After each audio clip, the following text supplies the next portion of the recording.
I went to Japan and I spent 2 first weeks of November there. I'm going to tell you all about it. On October 29th, I arrived to Japan.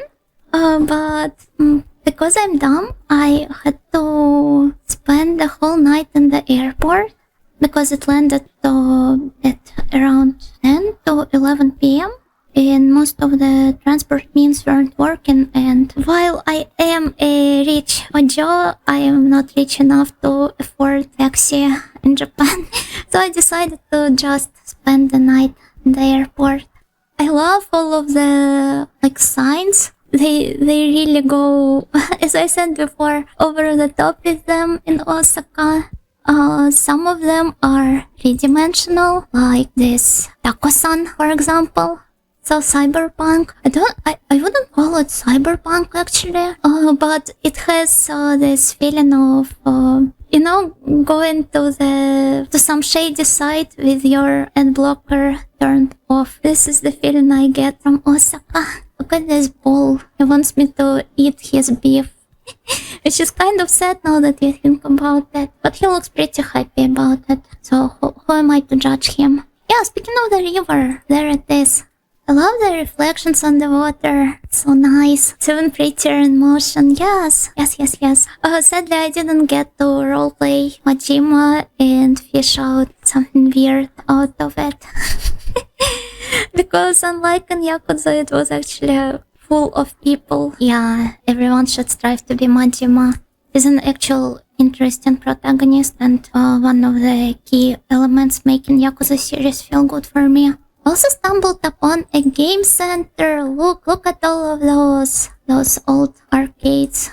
Look at this stack of Cubase in UFO catcher. If I wasn't as busy, I would probably draw Homura trying to get all of them, to get rid of them brutally in the end.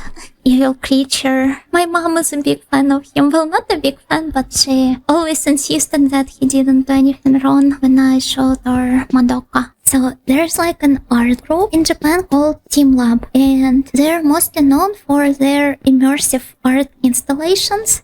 So this scene, for example, is the motion tracking one. You see this spiral-like turns on it. Basically, it's not static, it's dynamic, and it constantly changes in size and shape.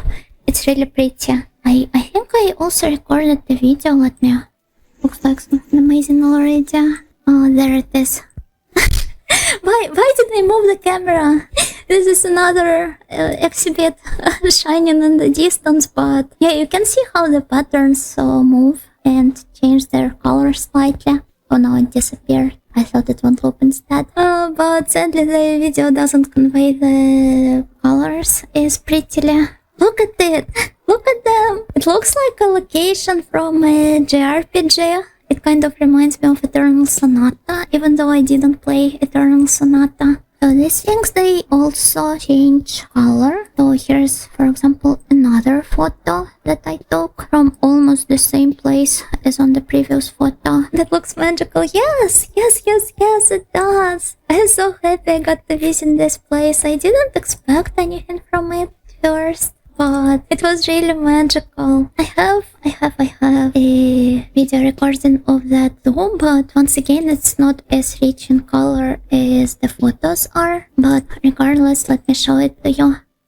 So you can see here how they change colors simultaneously. Sometimes all of them turn into one color, while at other times they disappeared again. Some of the other exhibits, well, they're all based around light and color. Well, it looked like this. Kind of reminds me of the festive lights that are sometimes float down the river and the different matsuri. Another photo that I also took of it. It also was really pretty, and they also changed their colors over time. I'm glad I got to visit this place. My fellow brothers, in the face of our common dangers, in this winter of our hardship, remember these timeless words, as we can.